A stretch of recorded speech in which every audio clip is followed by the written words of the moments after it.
Alrighty, for our printmaking, we are now starting part 2, which is the dark red stuff, the screen filler.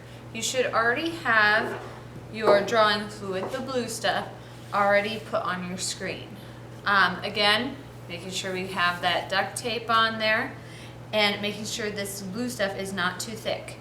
You should wait a full day before going on to the red. You should never put that red layer on until a full day after this blue is dry. I did this last night. It's not a full 24 hours, but enough time has passed that it's just fine. My blue is done.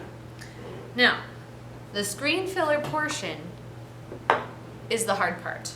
This is the tricky part. Currently, I'm gonna go ahead and open this. This hasn't been opened in a long time. It cannot be shaken, it has to be stirred.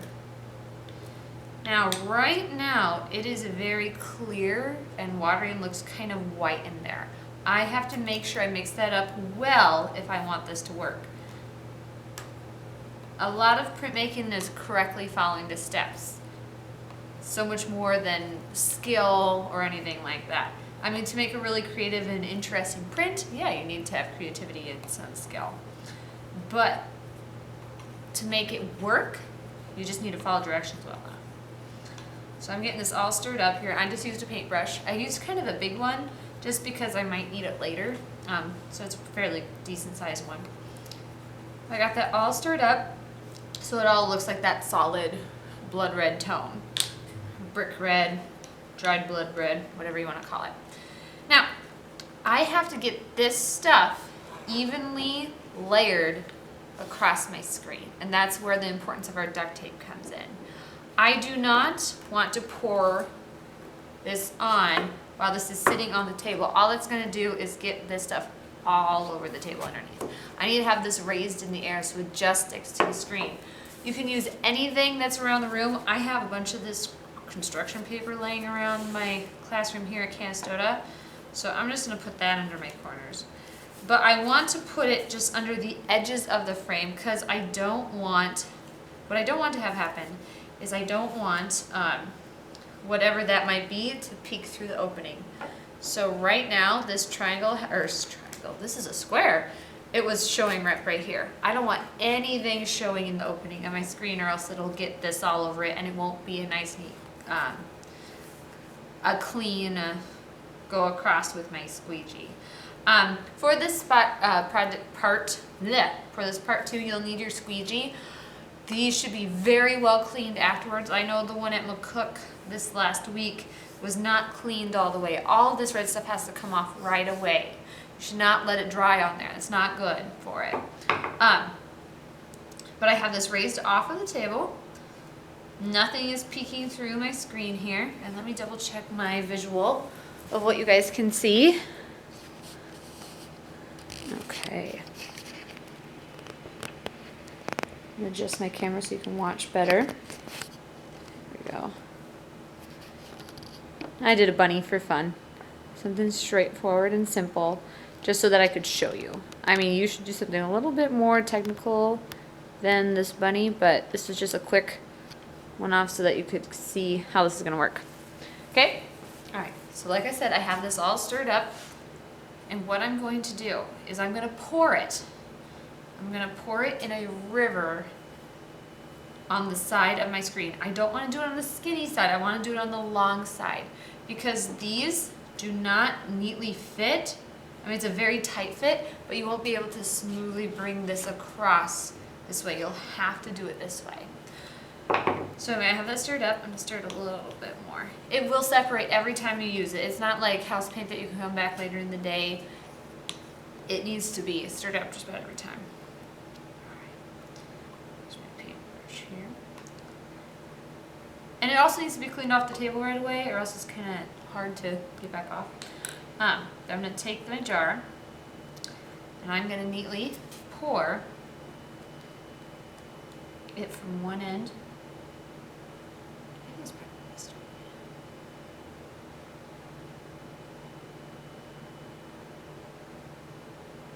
to the other. So I have a nice neat little river there. You need enough of this that's going to actually reach all the way across. You should be able to do this in 1-2 goes. But I have that river of that here. Now what I'm going to do next is I'm going to take this squeegee, I'm going to lay this flat. Right now it's kind of stuck in the duct tape.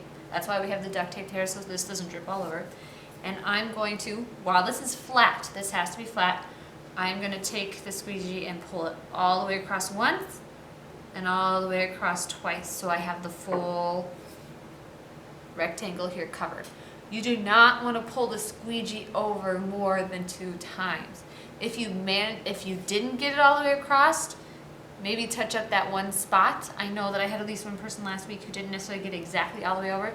Just touch up that spot, maybe with the brush or something, because you do need a thin layer.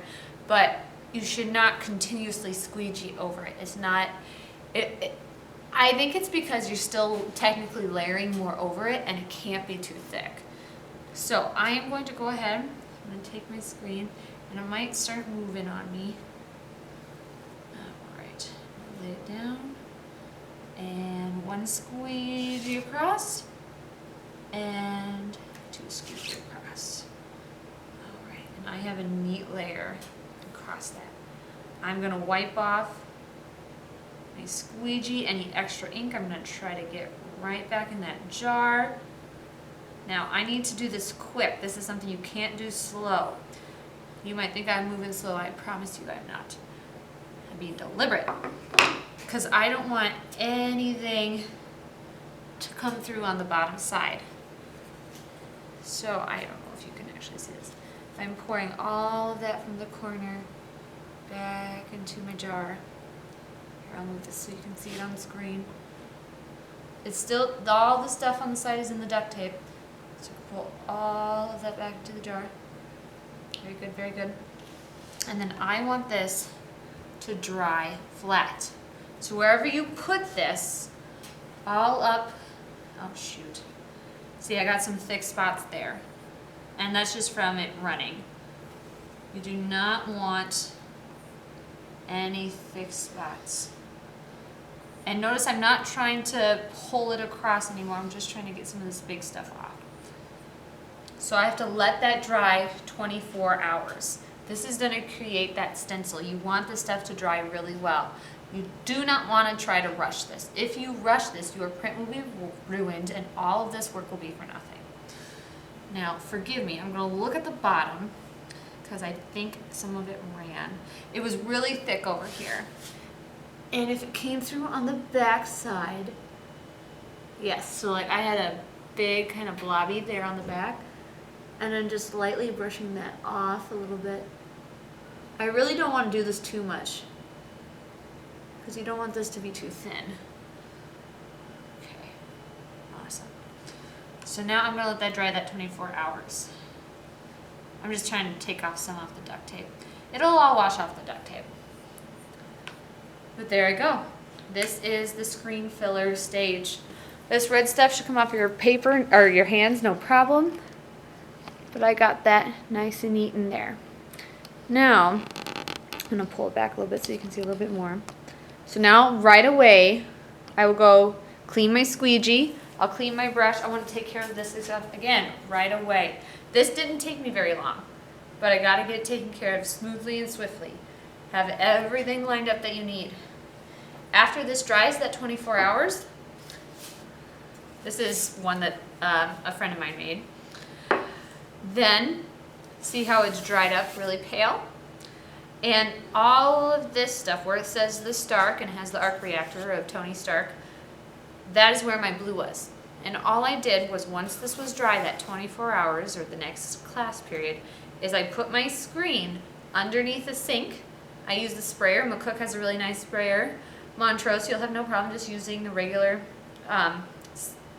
faucet. And all of the blue washed out.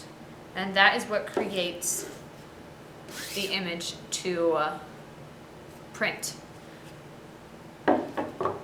Do this part. Next day, rinse out the blue. And that is your part 2 of screen printing. If you have questions, please email me. Please contact me in whatever way that you know how. Because if you do not have this part nice and neat, you're going to have problems. And if it gets messed up, you have to do it again. So, good luck. You can do it. Try to do it as slick as possible. If you mess up, that's fine. You're just gonna have to start again. It will be awesome. I promise. Trust me. Go team. Bye.